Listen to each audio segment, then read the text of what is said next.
am a 2L. Today is my first day of school. My first day is business associations, so I'm gonna watch my first lecture and do 10 definitions.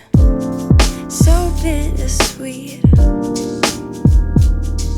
huh? Keep losing sleep while driving. Hello you guys, welcome back to my channel. If you're new here, my name's Macy. I'm about to go into my third year of law school at Northwestern California University School of Law. They are a 100% online law school that is California Bar accredited, and today we are going to go into all things 2L. I'm going to give you my entire experience from 2L and answer all of your most asked questions. I got my tea here and I am ready to spill the tea on all things 2L. I'm just gonna hop right into this video. I know you guys have been waiting a very long time for it. There's so many things I wanted to share, but I had such a hard time trying to organize everything that I want to share. So forgive me if this video is a little bit all over the place. I have a lot that I want to talk about, but at the same time, it's like not a whole lot, at least for 2L specific. Sorry if you hear the helicopter that is flying over right now. That is what happens when you live in Washington, D.C.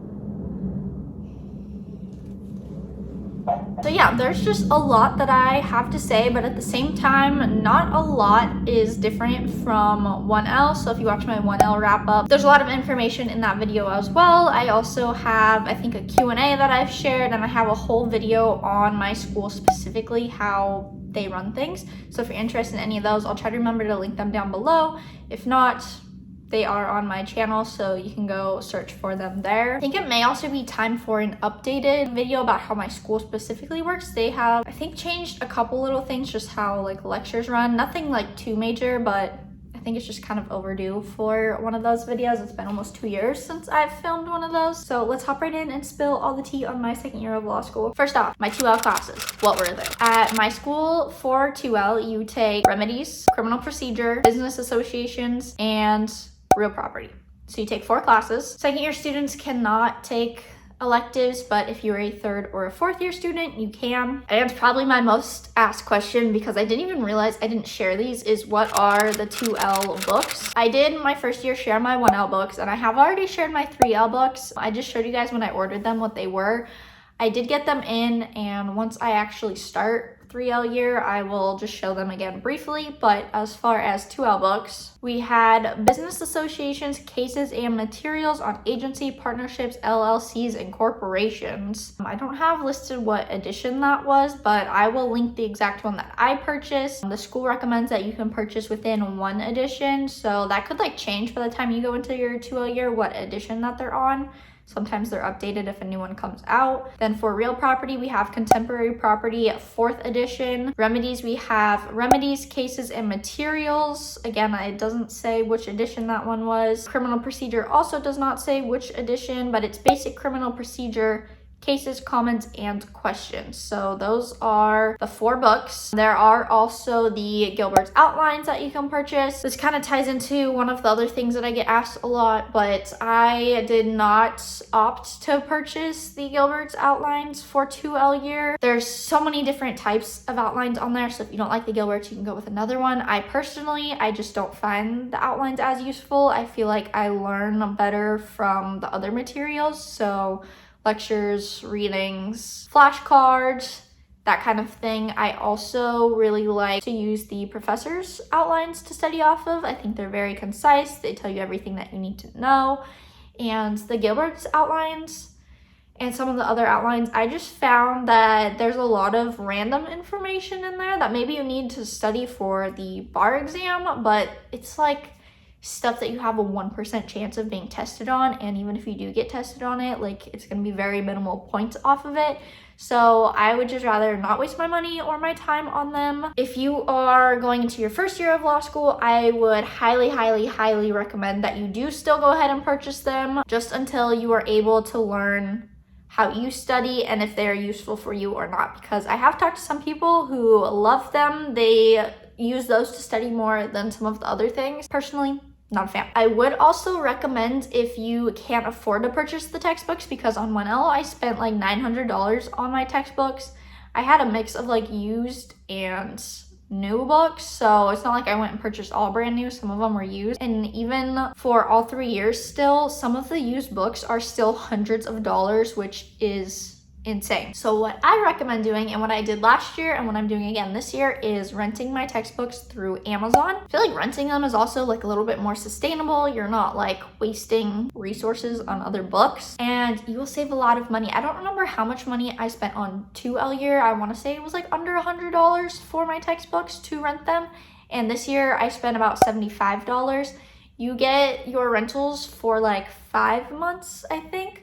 So it's plenty of time to get your readings out of the way, because it's like month 5 or 6 that you finish all of your readings. You don't really need them for the rest of the school year. I know some people say like, oh, we have to have them to study for like finals or midterms or whatever. But as long as you're doing your case briefs well enough and you're taking enough notes, then you have all the information that you need. You really don't need the textbooks for the whole year. You can renew your rental period. I think they have like a month by month option, or you can renew it for a whole nother term, which even if you rent them for like 2 terms, which would be a whole year, that's still a fraction of the cost of purchasing them even used. So you're still saving a lot of money there. Definitely recommend it. And I also like that I don't have to worry about trying to sell them after the fact, because I really don't care to keep them to study for the bar. I do plan on taking like a bar prep course once I'm done with all 4 years and I'm studying for the bar exam. That, and I also keep all of my notes. I handwrite my notes for every single class. I keep every single page of my notes, so that way I always have them to look back on to study for. Next question is 2L harder than 1L?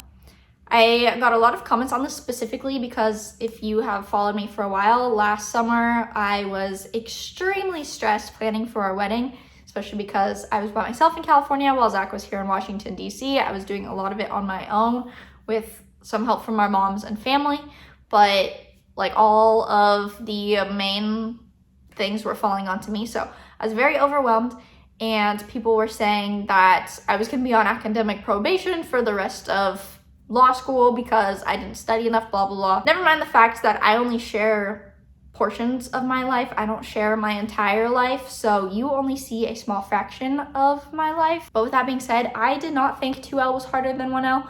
I thought 1L was harder because everything in law school is brand new to you. The way law school operates, all of that, brand new. IRACing, what to expect on exams, you have no clue. With 2L, you do at least know the way things operate. You know what to expect on your exams. The only thing that's new to you is the rules and the concepts that you're learning.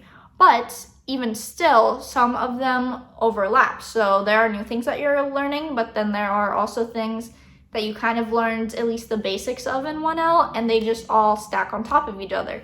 So personally, to me, 2L was easier than 1L. And one question that honestly starts to get old after a while is my law school, Northwestern California University School of Law, worth it? And the answer is yes. If I did not think it was worth it, if I didn't think I was getting a good education, I would not waste my time or my money on it. I think the law school is amazing, especially for the price. And no, I don't think I'm getting a discount law education.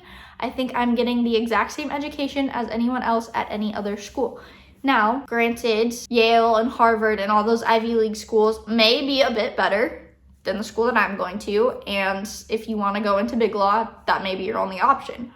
But that's not something that I'm interested in at all. So therefore, comparing it to more realistic law schools like any of the UCs in California or like University of Oregon, no, I don't think I'm getting a discount law education, and the school is definitely worth it. I said this before and I'll say it again. For me, when I graduated from University of Oregon, we were moving back home to be with our families. At that point in time, we did not want to move away again because we just wanted to spend time with our family. At that point, I had kind of started to give up on my dream of law school because there's no law school within 6 hours of our hometown.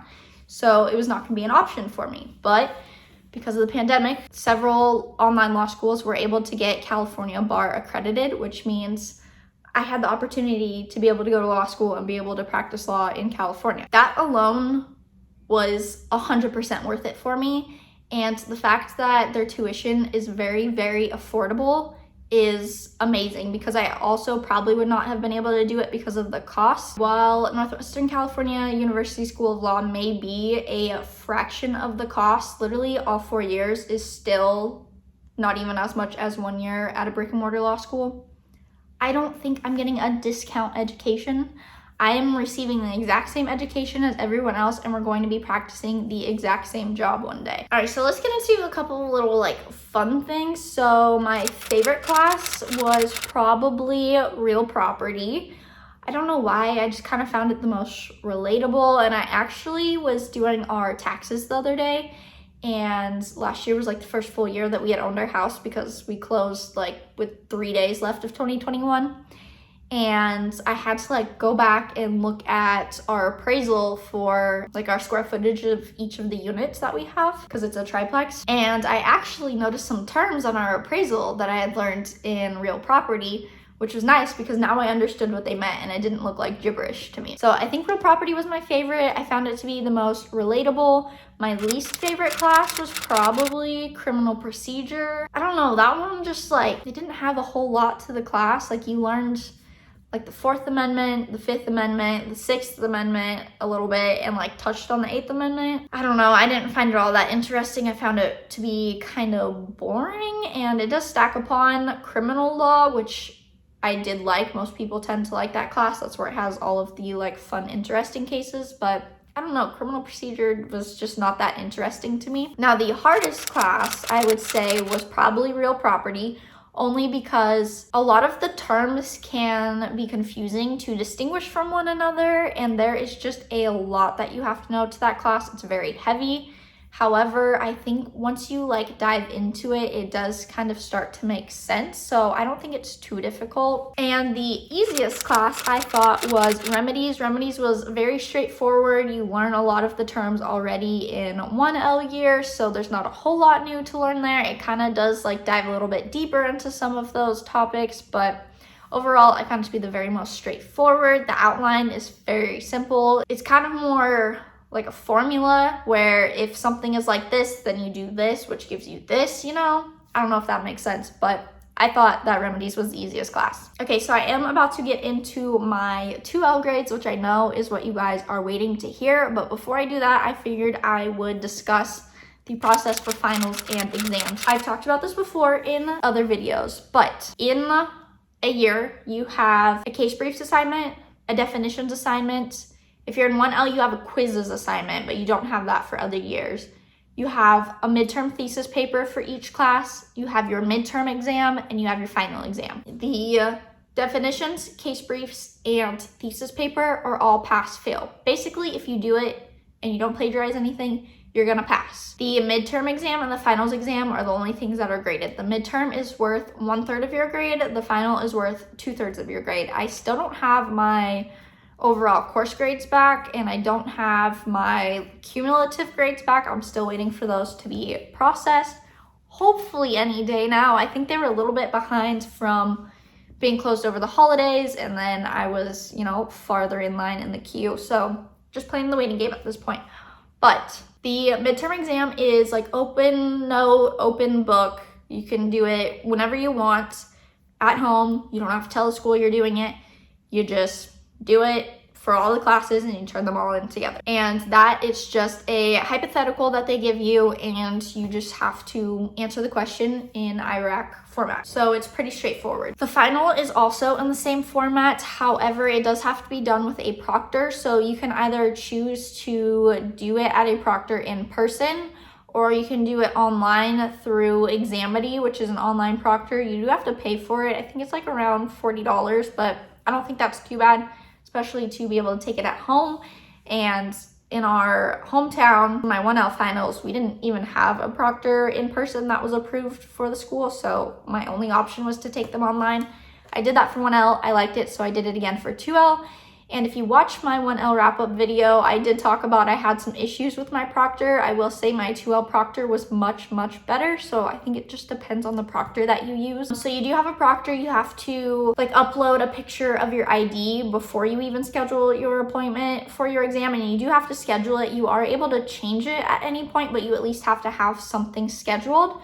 And then once it's your appointment time, the proctor will let you in. You have to show them your ID so they can make sure that it's really you.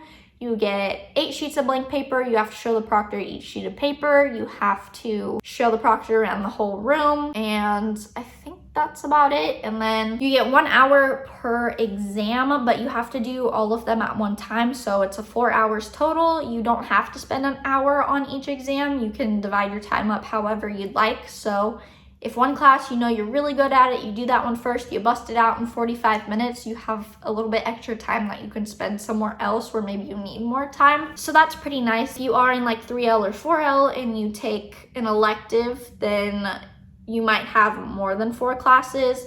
If you do have more than 4 classes, then I believe you get like a 15-minute break or something, or they split it up between 3 and 2. So you'll have like 3 exams on one day, 2 exams on another day, something like that. I'm not exactly sure because I haven't done it. But otherwise, if you're taking 4 for 2L or 3 for 1L, because 1L, you don't have one for your intro to law, it's like a multiple choice that's just on your own. You are able to take like 1 5-minute bathroom break for each hour of your exam. So if you have a 3-hour exam, you can take 3 bathroom breaks. 4-hour exam, you can take 4 bathroom breaks, but your time does not start. So it does count into your time that you have to take your exams.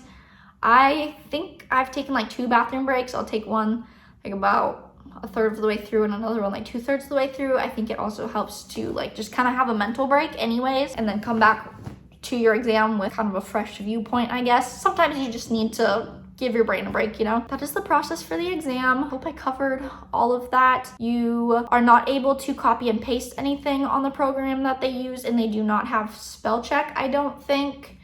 So that's just something to know going into that. I don't think spell check is too big of a deal. Obviously, if you make the word look like it's supposed to look, at least, not just something completely random and different. Now for my exam grades. If you don't know how law school exam grades work though, like basically the baseline is a C as long as you do everything you're supposed to and you don't plagiarize, you know, you get a C. If you go above and beyond, you get B grades. If you are like perfect 100% like model exam answer, then you get an A. So A's are very, very rare. B's, they are given out, but not as often. And then C's is like what the majority of people get. Obviously, D's and F's, you don't really want. So first off, criminal procedure, I got a C+.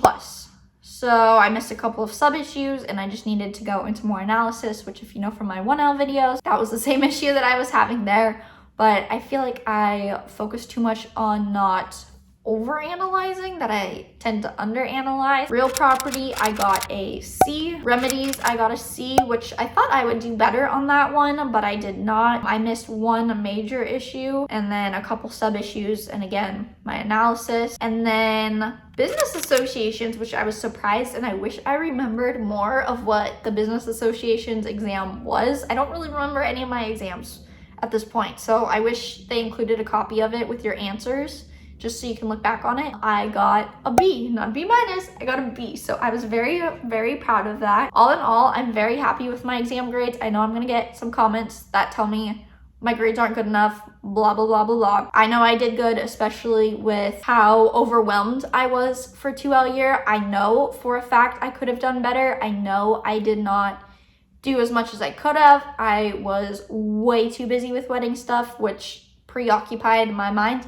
But that's okay, because my wedding was like a once in a lifetime thing. It's never gonna happen again. So at the end of the day, it's worth it to me that I gave my wedding more energy than law school for that 1 year. I could have studied more because I crammed a lot in the last 3 months of law school after our wedding, but I am still proud of myself for how good I did given all of the circumstances. And if you get C's in law school too, that's okay, because C's are still passing. Again, I don't have my course grades back and I don't have my total grades or like my cumulative grades back. I'm still waiting on those. I'm still waiting on my 3L start date. So I hope you guys enjoyed this video. I hope it's not too all over the place. I have so much footage I'm gonna have to edit, and I will hopefully see you guys next week with a first week of law school. I think I may actually have one more like prep video to share with you guys. I have some random pieces of footage for it, so I'd have to sit down and take a look at what I have. But yeah, hopefully the end of this week or the beginning of next week, I will be able to start filming my first week of law school for you guys, my first day, my first week. I am very excited to get back into the swing of things. I'm feeling very productive and motivated to do really well this year. I'm gonna aim for all B's. I don't know if we can do it, but I'm gonna try. I'm gonna buckle down, I'm gonna head down, paddle hard, and we're gonna see if I can do it. And I'm gonna take you guys along for this wild ride. So be sure to subscribe if you haven't already. Give this video a big thumbs up if you enjoyed. If there's anything that I didn't answer, feel free to comment down below. Going forward, I'm going to do my best to reply to every single comment, but I will see you guys in my next video. Bye.